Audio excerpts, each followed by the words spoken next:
Vamos a tener un momento de oración para pedir al Señor que bendiga esta palabra en este momento. Oremos. Señor Dios, todopoderoso, omnisciente, omnipresente, soberano Señor, he aquí que tu pueblo se acerca a ti en esta hora, en los méritos y en la justicia de aquel que siendo Dios se hizo hombre y habitó entre nosotros, y como dice el apóstol, vimos su gloria como la del unigénito del Padre, lleno de gracia y de verdad.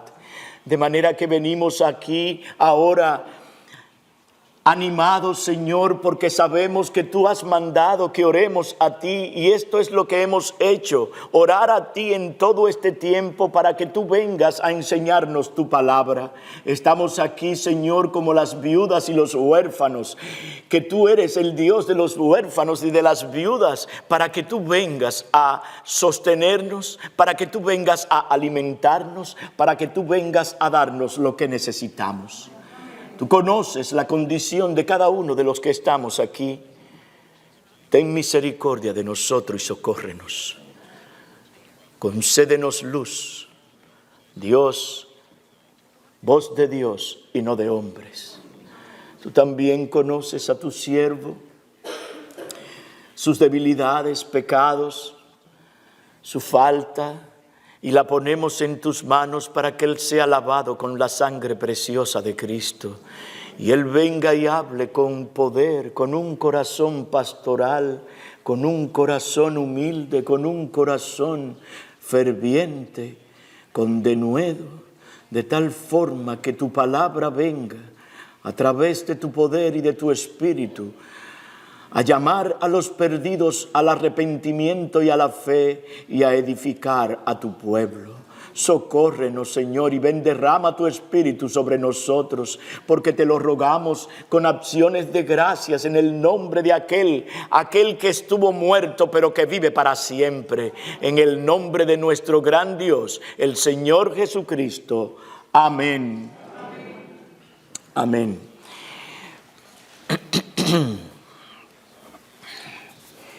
En la hora pasada hemos establecido hasta este momento que nosotros todos, como hijos de Dios, somos llamados a ocuparnos activamente y sosegadamente a conocer la verdad, a conocer a Cristo como Señor y como Salvador, y debemos entonces crecer en ese conocimiento. ¿Estás tú creciendo en la gracia del Señor Jesucristo? Y ese conocimiento está llevándote a la piedad y a la santidad delante de Él. Antes de comenzar entonces a mi tercer punto de esta hora, quiero recordar cuál es la mente del apóstol Pedro en toda esta segunda carta. Pedro tiene en mente que nosotros no debemos, ni podemos, ni tenemos que mantenernos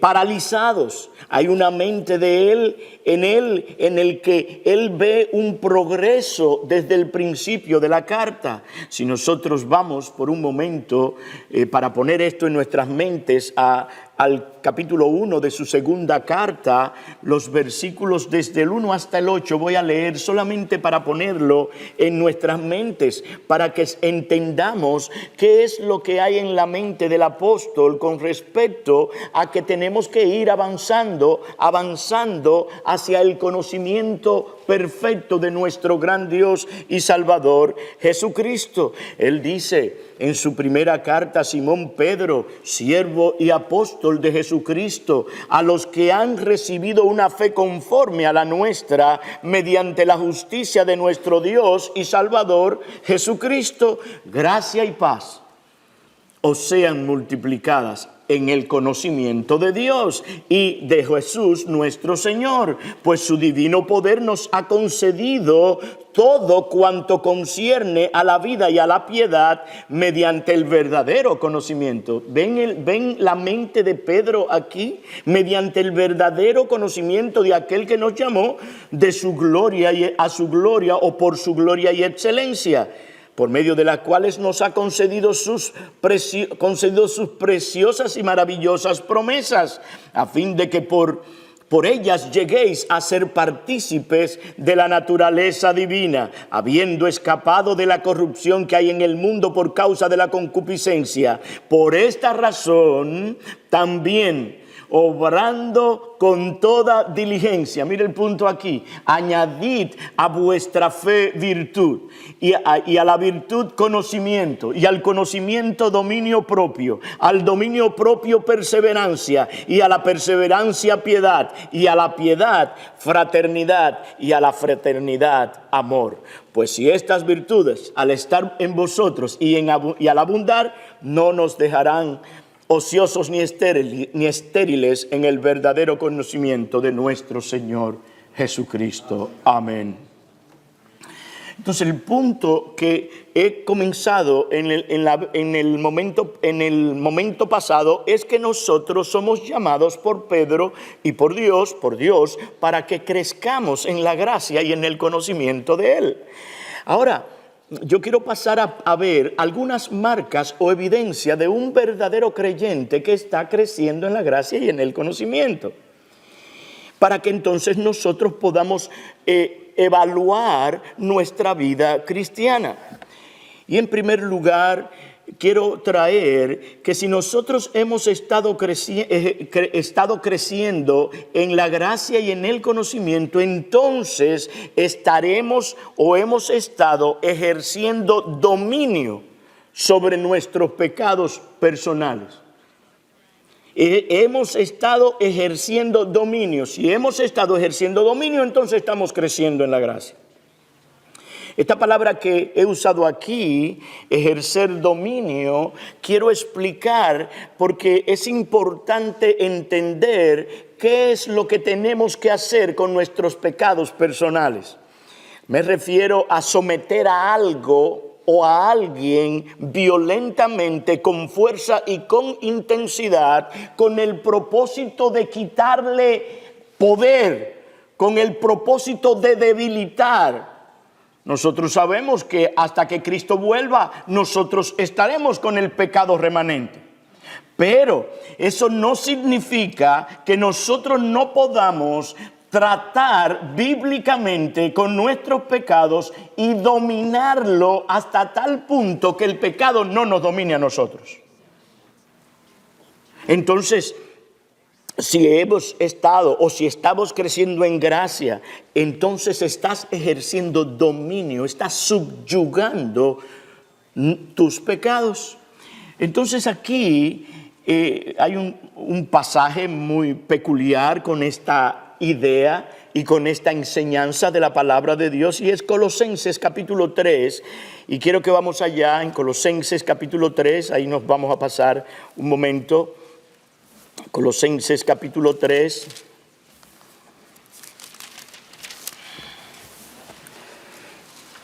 versículos 5 hasta el 8. Lo voy a leer, quiero que lo lean conmigo. Dice Colosenses 3:5, por tanto, considerad los miembros de vuestro cuerpo terrenal como muertos a la fornicación, a la impureza y las pasiones, los malos deseos y la avaricia, que es idolatría. Pues la ira de Dios vendrá sobre los hijos de desobediencia por causa de estas cosas, en las cuales vosotros también anduvisteis en otro tiempo cuando vivíais en ellas. Pero ahora desechad también vosotros todas estas cosas: ira, enojo, malicia, maledicencia, lenguaje soez de vuestra boca. Y la primera parte del 9 dice, no mintáis los unos a los otros. El contexto de estos versículos nos enseña que si hemos muerto con Cristo, nuestra vida está escondida con Cristo en Dios. Como dice el verso 4, cuando Cristo vuestra vida se ha manifestado, entonces vosotros seréis manifestados con ella en gloria. De manera que hay una obra de Cristo en nosotros y eso traerá entonces una capacitación, un vigor, un poder para nosotros tratar con nuestros pecados. Ahora, quiero llamar la atención que Pablo se está dirigiendo aquí a los cristianos en Colosas. Y, como dice en el capítulo 1, versículo número 2, a los santos y fieles que están en Colosa. De manera que él está hablando a creyentes, hombres y mujeres que han conocido la verdad y que esa verdad los ha transformado por el poder y la gracia de Dios. Entonces yo estoy aquí también hablándole a los santos y fieles que están en Norbergen. De manera que estoy hablándole a los cristianos. Y quiero llamar la atención entonces a una palabra que Pablo usa aquí y que la Biblia de las Américas traduce considerad.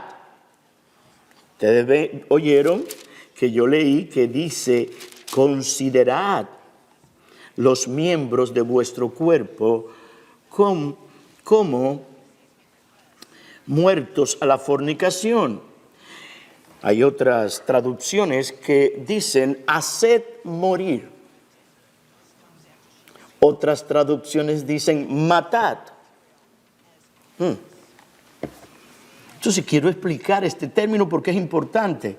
Un siervo de Dios hablando sobre eso nos advierte y dice que la traducción correcta es matad y no tened por muertos, porque el mandamiento matad del versículo 5 no tiene exactamente el mismo significado que Romanos capítulo 6, verso 11, que dice consideraos muertos al pecado. Nosotros debemos considerarnos muertos al pecado porque nuestros pecados han sido crucificados en la cruz de Cristo. Todos los creyentes sus pecados son crucificados en la cruz de Cristo. Pero en Colosenses 3:5 se usa la voz activa matad o haced morir. Es una acción deliberada y es el mismo significado activo que se habla en el versículo 8 del capítulo 3 aquí, que dice desechad. Mírenlo ahí. Pero ahora desechad. Hay que poner a un lado estos pecados, hay que subyugar estos pecados, hay que tratar con ellos. Entonces esto no es un asunto de reflexionar en la mente sobre el pecado, no. O por ejemplo consideración del pecado, no. Sino que es un asunto de un esfuerzo y un empeño voluntario y enérgico. Por eso tenemos que estar cerca de Dios, porque es imposible que nosotros podamos hacerlo sin Él. En palabras del Señor a Josué, esfuérzate y sé muy valiente. El enemigo va a querer derrumbarnos y hay momentos en que tenemos que levantarnos del suelo. Porque llegan momentos difíciles. Pero nosotros tenemos el poder y la gracia de Dios para llevar a cabo la obra que el Señor nos manda aquí. Si queremos traer entonces un verdadero paralelo de Colosenses capítulo 3, quiero que vayamos a Romanos capítulo 8, versículo número 13. Romanos 8, versículo 13. Pablo explica allí en los Romanos, porque si vivís, Romanos 8:13, porque si vivís conforme a la carne, habéis de morir. Pero si por el Espíritu, mírenlo ahí, si por el Espíritu hacéis morir, la misma palabra aquí, las obras de la carne, viviréis. De manera que aquí tenemos un paralelo de Colosenses 3:5, donde nos enseña que sí, nosotros tenemos que dominar y nosotros podemos hacerlo por la gracia y la misericordia de Dios en Cristo. De manera que en el versículo 5, Pablo nos dice, así que por tanto, matad los miembros. Pero nos llama la atención, ¿cómo es eso? Si está hablando de vicios y los llama miembros.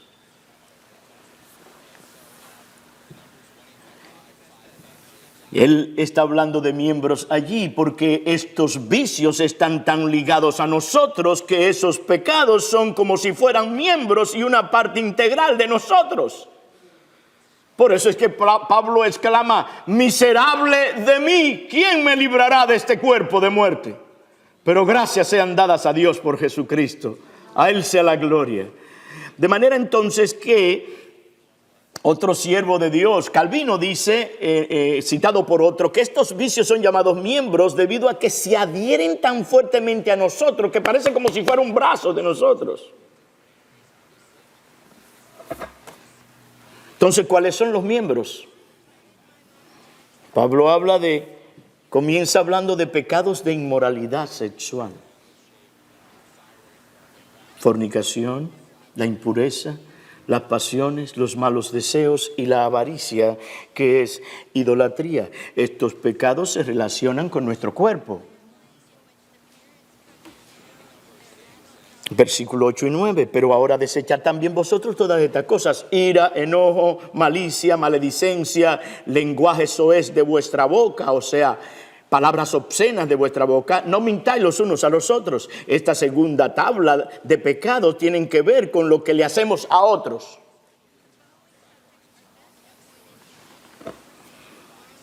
Tu cónyuge, tus hijos, tus hermanos en Cristo, tus líderes. Estos pecados tienen que ver con eso. Como dice otro comentarista, lo que Pablo tiene en mente aquí son las prácticas y actitudes al servicio de los cuales los lectores de Pablo pusieron toda su fuerza y actividad corporal cuando estaban en su antigua vida. Porque la habla que vivíais en esas cosas antes. De manera que estos lectores pusieron toda su fuerza y actividad corporal cuando estaban en su vida antigua. Si tú piensas en tu vida antigua, tú sabes cómo te esforzaste y cómo vivía en estas cosas. De manera que el Señor Jesucristo también nos llama la atención en el capítulo 5, y quiero que vayamos allá para que veamos una enseñanza clara aquí de lo que tenemos que hacer con nuestros pecados. Mateo capítulo 5, versículos 27 al 30.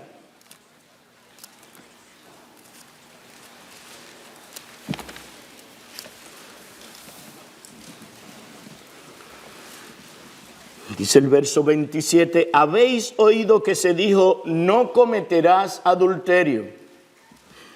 Pero yo os digo que todo el que mire a una mujer para codiciarla, ya cometió adulterio con ella en su corazón. Y si tu ojo derecho te es ocasión de pecar, arráncalo y échalo de ti. ¿Por qué? Porque te es mejor que se pierda uno de tus miembros y no que todo tu cuerpo sea arrojado al infierno. Y si tu mano derecha te es ocasión de pecar, córtala y échala de ti, porque te es mejor que se pierda uno de tus miembros y no que todo tu cuerpo vaya al infierno. De manera que la idea aquí de que tenemos que tratar y ver aquellos pecados personales y particulares para nosotros trabajar con eso. Pero yo quiero traer ahora algunas listas más que el apóstol Pablo trae, porque aquí hay algunos pecados, pero en las otras listas nosotros podemos ver otros pecados. Vamos a Romanos capítulo 1, por favor.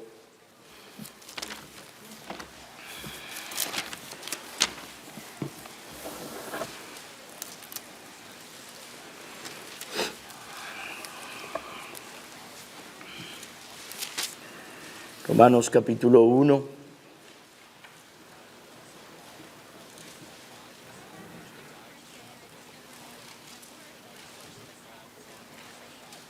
Voy a leer desde el 28. Dice, y como ellos no tuvieron a bien reconocer a Dios, Dios los entregó a una mente depravada para que hicieran las cosas que no convienen, estando llenos de toda injusticia, maldad, avaricia y malicia, colmados de envidia. Esa palabra colmados me llama la atención porque en nuestro país los colmados son lugares donde venden cosas distintas, ¿verdad? Diferentes productos. De manera que hay envidias que son de diferentes productos y son de diferentes maneras. Pero sigue diciendo homicidios, pleitos, engaños y malignidades, son chismosos. Detractores, aborrecedores de Dios, insolentes, soberbios. Más tarde voy a llamar la atención sobre esa palabra. Soberbios, jactanciosos, inventores de lo malo, desobedientes a los padres, sin entendimiento, indignos de confianza, sin amor, despiadados, no tienen piedad con nadie. Los cuales, aunque conocen el decreto de Dios, que los que practican tales cosas son dignos de muerte, no solo las hacen, sino que también dan su aprobación a los que la practican. Gálatas capítulo 5, ustedes conocen. Gálatas 5, versículo 19 al 21. Gálatas capítulo 5, versículo 19 al 21.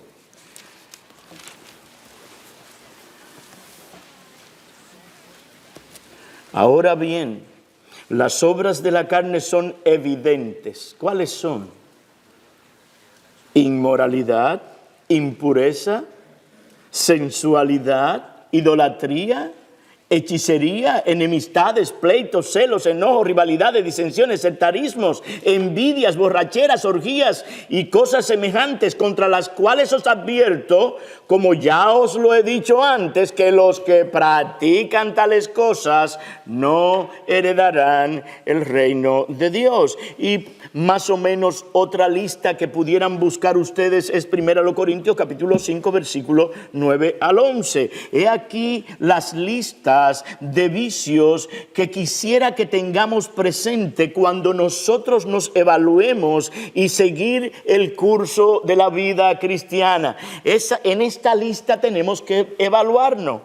Pero pastor, ¿cuál es la diferencia entonces entre un cristiano y un incrédulo en relación a estos vicios? La diferencia que hay entre un cristiano, entre la manera cristiana y la de los incrédulos con respecto a cómo tratar estos vicios, está en que aparte de Cristo y la plenitud de su gracia impartida por su Espíritu, no existe ningún poder en todo el universo que pueda vencer estos vicios. No hay manera.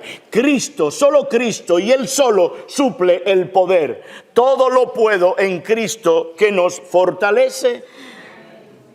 Por eso es que Pablo en Efesios capítulo 6, verso 10 nos llama a que nos fortalezcamos en el Señor y en el poder de su fuerza.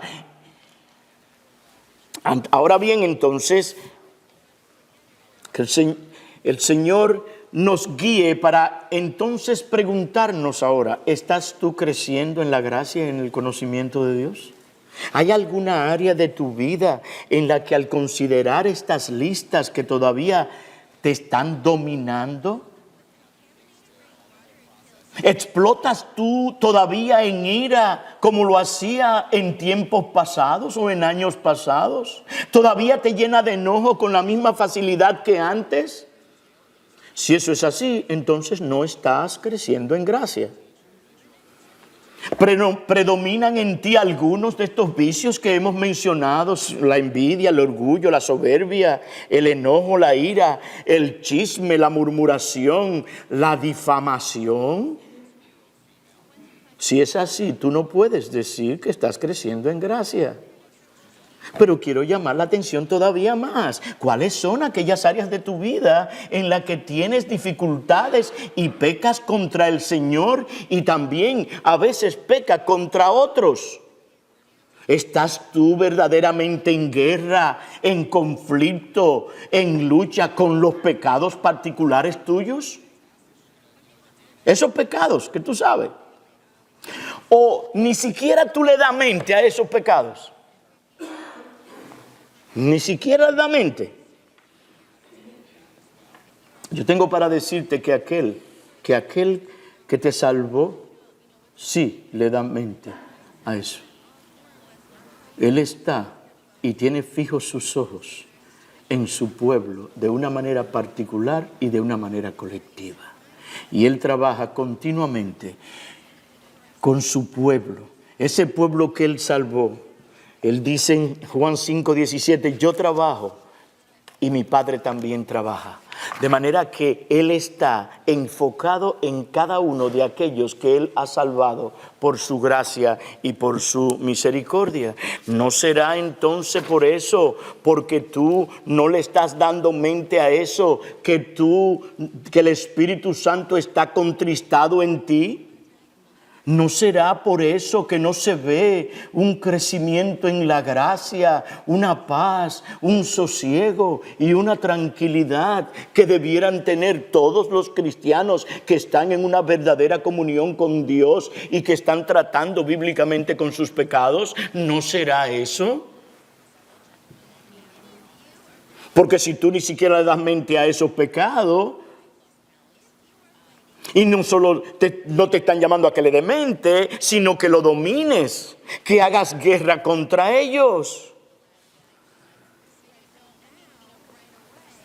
Y te voy a decir algo, de una manera muy significativa, la vida personal que tú vives tratando con tus pecados, eso afecta la iglesia local de Cristo. Eso la afecta. De la manera en que tú estás viviendo, afecta considerablemente la vida y el crecimiento de la iglesia local de Cristo. Pastor, quiero decirle algo, después que le estoy escuchando hasta aquí sobre estas cosas. Ajá, dime, sí. Lo que pasa conmigo es que yo soy así.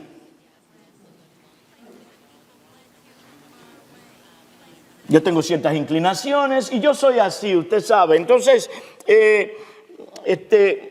yo creo que soy cristiano, ¿verdad? Entonces, tú estás diciendo que eres cristiano. Sí. Oh, ok. Te creo. Pero si a la luz de Gálatas capítulo 5, versículo 24, tú te enfrentas a ello y dice: pues los que son de Cristo Jesús han crucificado la carne con sus deseos, con sus pasiones y deseos. Entonces tú tienes que chequear si eres cristiano o no. Porque los cristianos le dan mente a eso. O segundo a los Corintios capítulo 5, verso 17, que dice: de modo que si alguno está en Cristo, si tú estás unido a Cristo por la fe, entonces tú eres una nueva creación. Tú fuiste creado nuevo. Tú naciste otra vez por la gracia y la misericordia de Dios en Cristo. Entonces, cuando una persona nace de nuevo, todas las cosas viejas pasan, todas son hechas nuevas por la gracia de Dios en Cristo. Hay una nueva vivificación, hay una nueva vida. Y vuelvo a preguntarte, ¿cuáles son esas áreas de las que hemos mencionado? Hay varias cosas que quiero que te lleves en la mente. ¿Estás creciendo en gracia? ¿Cuáles son las áreas con las cuales tienes que trabajar? Estamos comenzando un año. Yo no sé si vuelva en enero otra vez a preguntarte si ¿cómo te fue? Pero ahora yo quiero que tú te vayas con esto. ¿Cuál es esa área? ¿Será tu orgullo? ¿Será eso?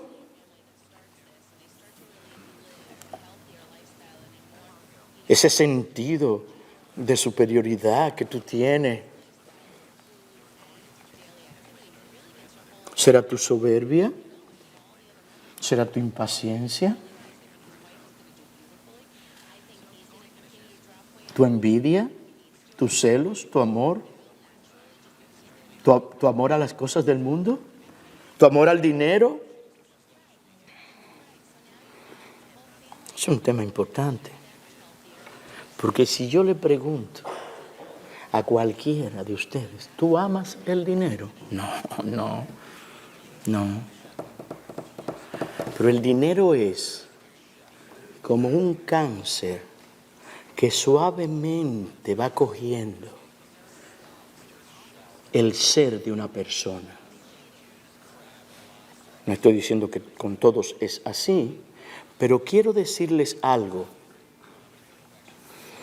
En los últimos años me he puesto a analizar sobre algunas conductas de ciertas personas que son creyentes o que profesan la fe en Cristo y han manifestado ciertas conductas que nos han extrañado, me han extrañado, y me he puesto a pensar y analizar la vida de esta persona, y algo común que ha habido en esas personas es que han tenido un crecimiento económico del dinero. Y es como, yo conocí a esas personas como, como suave. Y es como si poco a poco el pechito se va subiendo. Y llega un momento que mira a la gente, porque la cuenta bancaria está, el carro, la casa. Y quiero hacer esto porque legítimamente tú puedes comprar tu casa. ¿Quién ha dicho que no? Legítimamente tú puedes comprar un carro nuevo, tú puedes hacer todo. Lo que quiero que te pongas a pensar es qué efecto hace el dinero en tu vida, las posesiones materiales en tu vida. ¿Qué efecto está haciendo? Porque yo sé que hay cristianos verdaderos que son ricos y son humildes. Pero quise dar esa nota con respecto al amor al dinero. Y te pregunto, ¿amas el dinero? Tu adicción a la televisión, por ejemplo, podría ser una área que esté en controversia con lo que Dios quiere que tú hagas. ¿Estás tú viendo series de televisión que te llevan a la inmoralidad sexual y que te despiertan cosas que no debieran despertarte? ¿Estás tú viendo telenovelas?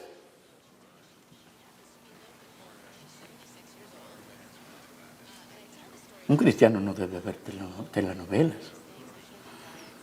Puede ser que alguien diga aquí, pastor, pero yo no lo sabía. Yo te voy a preguntar, ¿qué es lo que se ve en las telenovelas? Fornicación, adulterio, chismes, murmuraciones, eso es. Y si tú estás viendo una telenovela consecutivamente, tú te estás llenando de eso. Y ahorita, más tarde, tú vas a estar pensando de la misma manera que piensan la gente de las telenovelas.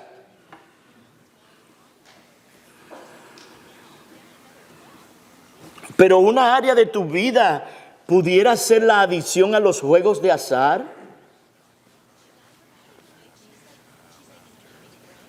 ¿Puede un cristiano jugar para ganarse el loto? Yo estoy trayendo cosas aquí porque son cosas normales. Y yo no conozco de ninguno aquí que esté jugando juego de azar. O sea, no tengo en mi mente esto. Pero lo que quiero poner en tu mente es que es posible que tú, por no tener cuidado con este vicio, tú llegues a tener una controversia con Dios para crecer en la gracia y en el conocimiento de Él. Yo vivo en un lugar donde todos los días temprano cuando me levanto, que pongo el café, veo un lugar donde venden loto, que es frente a mi casa. Y muchos carros llegan tempranito y yo lo veo saliendo de allá con el cosita y le hacen así y hay un zafacón y ellos lo tiran en el zafacón. Y yo pienso, pero mejor tira el dinero ahí y ya te ahorra el estar comprando esa cosa. Es lo mismo. Eso no es de un cristiano.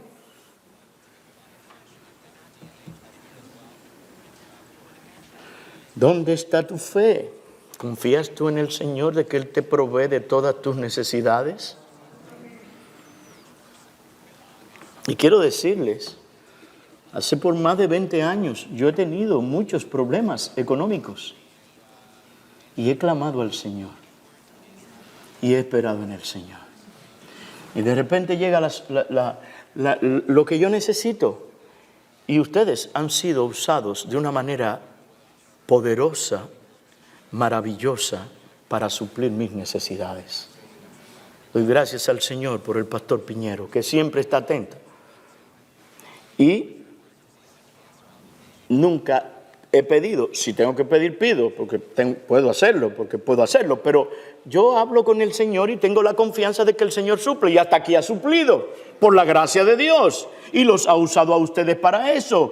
Pero ¿podrás tú dar testimonio, por ejemplo, a alguien donde tú vas a comprar un loto? Tú le puedes hablar de Cristo, de que crea, que confía en Cristo. No lo va a hacer. ¿Cuáles son tus pecados personales? ¿Será tu falta de dominio propio? ¿Tu problema con la fornicación? ¿Tus mentiras? ¿Tu pereza? ¿Cómo usa el tiempo? Todas estas cosas, hermanos queridos, tienen que ver con el crecimiento en la gracia y en el conocimiento de nuestro Salvador. Todas estas cosas, estoy mencionando cosas. ¿Cuáles son esos pecados? Tú conoces los tuyos, yo conozco los míos. Entonces, si tú conoces los tuyos, toma estos pecados que tu conciencia sintió y a la luz de lo que ejercen en ti, yo quiero preguntarte, ¿estás dominando esos pecados? ¿Estás creciendo en gracia? Un siervo de Dios dice, es de suma importancia que debo decirte que después que Pablo enumera los vicios que anteriormente caracterizaron a los colosenses y por los cuales todavía eran tentados, el apóstol habla de la ira de Dios que viene o está viniendo sobre los hijos de desobediencia. De manera que aquí hay un asunto sumamente importante, hay un juicio para aquellos que continúan siendo dominados por el poder del pecado. Y el énfasis allí es que la ira venidera de Dios, la cual va a visitar a los que viven en pecados y lo practican, es tan cierta que es como si ya hubiese venido esa ira. O sea que estos pecados atraen el desagrado de Dios como el imán atrae el hierro. Entonces debemos tener cuidado con estos pecados. De manera entonces que si tú estás creciendo en gracia, amén. Porque yo sé que muchos hermanos y hermanas esforzados hay aquí y han sido de ejemplos para mí. Entonces, eso quiere decir que si tú estás creciendo, has estado recibiendo el poder, la fortaleza y la gracia del Señor para dominar esos pecados y subyugarlos. Pero en segundo lugar, yo quiero preguntarte, traer la pregunta, ¿cómo podemos saber si estamos creciendo en gracia? Estamos creciendo en gracia cuando las gracias del Espíritu se han ido fortaleciendo en nosotros. Y eso es evidente.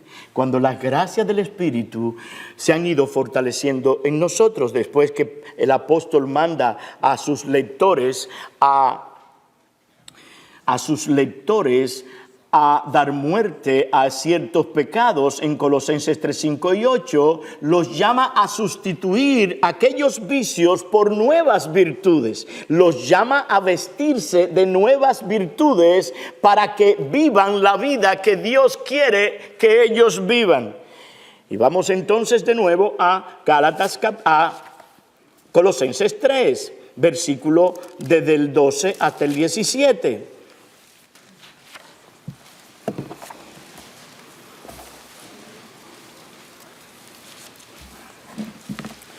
Entonces, dice Pablo, como escogidos de Dios, santos y amados, revestíos de tierna compasión, bondad, humildad, mansedumbre y paciencia, soportándoos unos a otros y perdonándoos unos a otros, si alguno tiene queja contra otro, como Cristo os perdonó, así también hacedlo vosotros. Y sobre todas estas cosas, vestíos de amor, que es el vínculo de la unidad, y que la paz de Cristo reine en vuestros corazones, a la cual en verdad fuisteis llamados en un solo cuerpo, y sed agradecidos.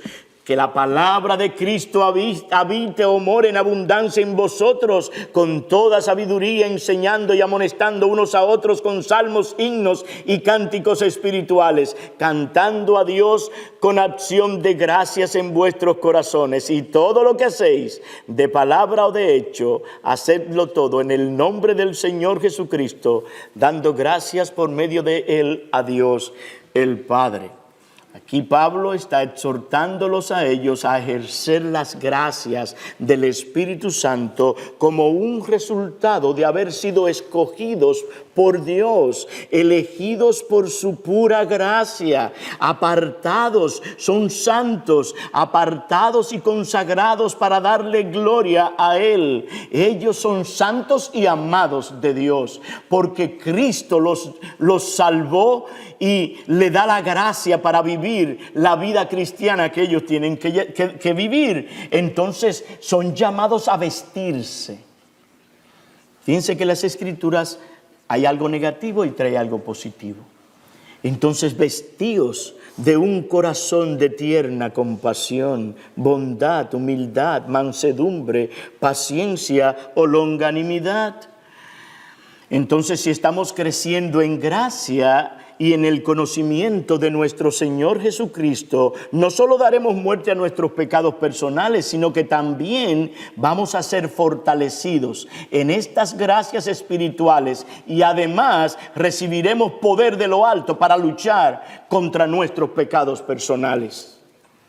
Tenemos que crecer entonces con una meta en nuestras mentes y corazones, hasta que lleguemos a la unidad de la fe y del conocimiento pleno del Hijo de Dios, a la condición de un hombre maduro, o a la medida de la estatura de la plenitud de Cristo. Efesios 4, versículo número 13.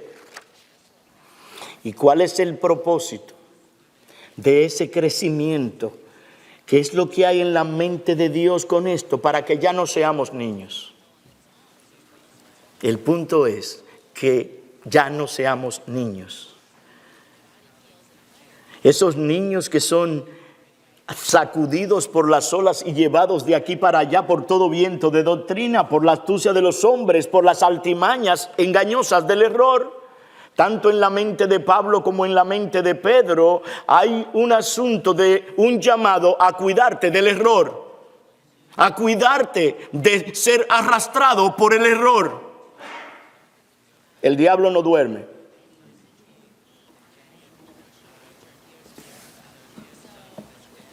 Entonces, no podemos seguir siendo niños. ¿Y qué es lo que es un niño, pastor? Bueno, un niño es dependiente. Hay que llevarlo aquí, hay que llevarlo allá. No tiene la capacidad y la madurez para discernir qué es lo malo, qué es lo bueno. Muchos cristianos son niños espirituales. Y lo triste es que ellos se creen que no.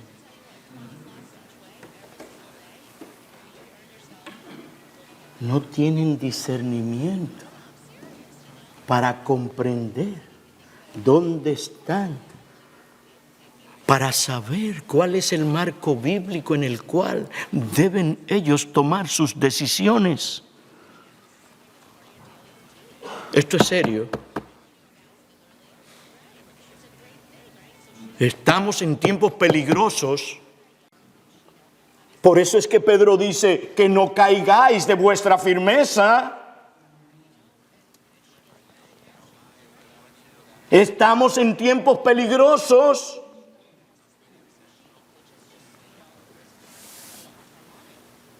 Cualquiera lo convence. Y esto no es nuevo. Esto no es nuevo. Esto ha venido. Lo que pasa es que ahora es diferente. Diferente. Esto no es nuevo. Entonces, el apóstol Pablo tiene en mente que tú no seas arrastrado por el error. Entonces crecemos en gracia cuando somos fortalecidos en aquellas áreas, en aquellas gracias que el Espíritu Santo implantó en nuestras almas en el momento que creímos en Cristo como Señor y como Salvador. Tú tienes que estar ocupado en ese fruto del Espíritu: amor, gozo, paz, paciencia, benignidad, bondad, fe, mansedumbre, dominio propio. Tienes que estar trabajando en eso.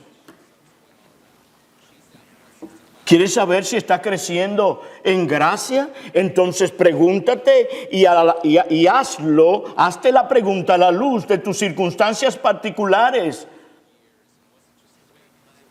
Tiene que vestirte. ¿Eres tú manso? ¿Eres tú mansa?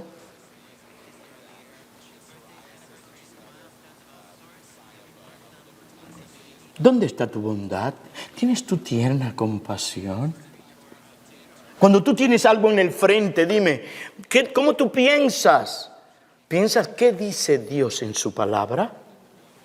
Antes de decir, pam, pam, pam, pam. Sí, porque a veces hay personas que son como ametralladoras.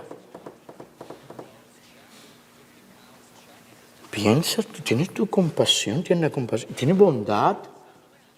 El hombre bondadoso, la mujer bondadosa, tiene cuidado con los que están a su alrededor. ¿Tienes tu mansedumbre? ¿Estás tú creciendo en dominio propio? ¿Perdonas tú como Cristo te perdonó cuando alguien te ofende? ¿En amor estás tú creciendo?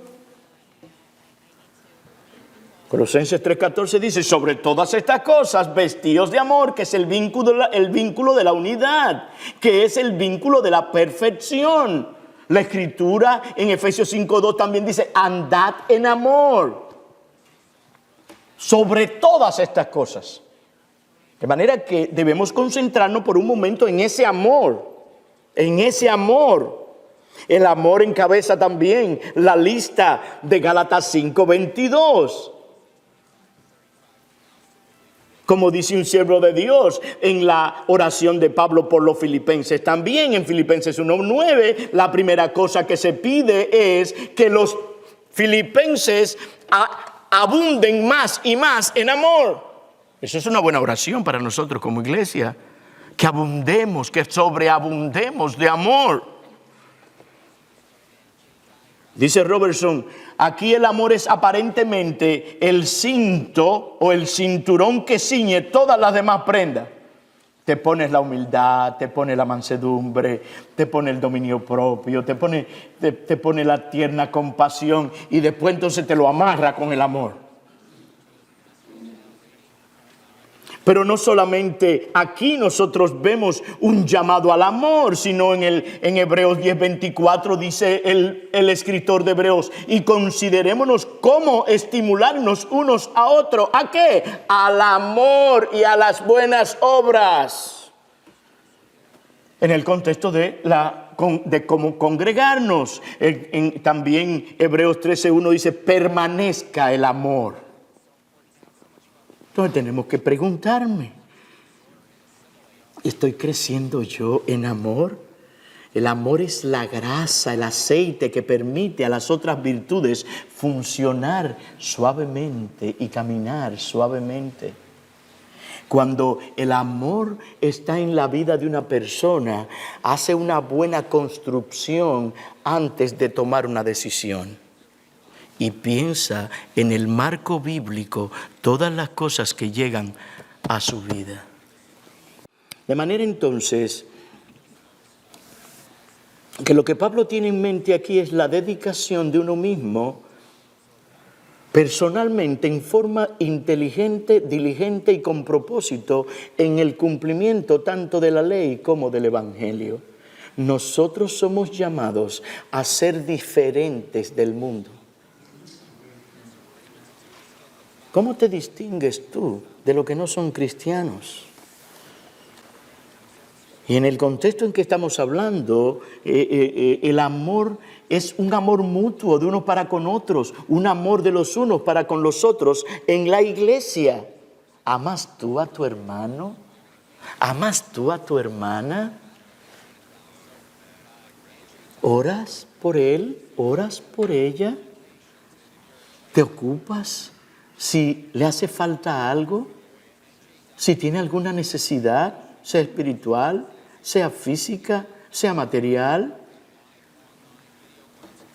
A este tipo de amor entonces entre hermanos y hermanas es que el Señor Jesucristo se refiere cuando dijo: un mandamiento nuevo os doy, que os améis los unos a los otros, que como yo os he amado, os améis los unos a los otros, y en esto conocerán todos que sois mis discípulos, si os tenéis amor unos con otros.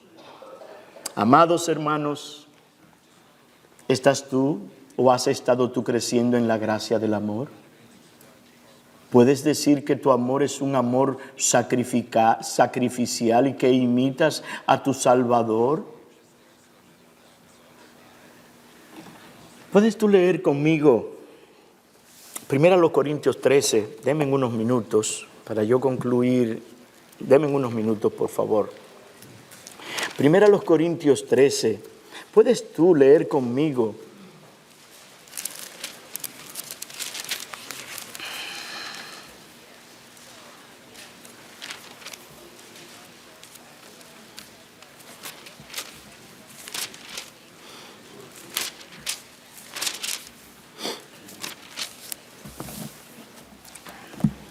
Primero Corintios 13, a partir del versículo 4, dice: el amor es paciente, es bondadoso, el amor no tiene envidia, el amor no es jactancioso, no es arrogante, no se comporta indecorosamente, no busca lo suyo, no se irrita, no toma en cuenta el mal recibido, no se regocija con la injusticia, sino que se alegra con la verdad. Todo lo sufre, todo lo cree, todo lo espera, todo lo soporta.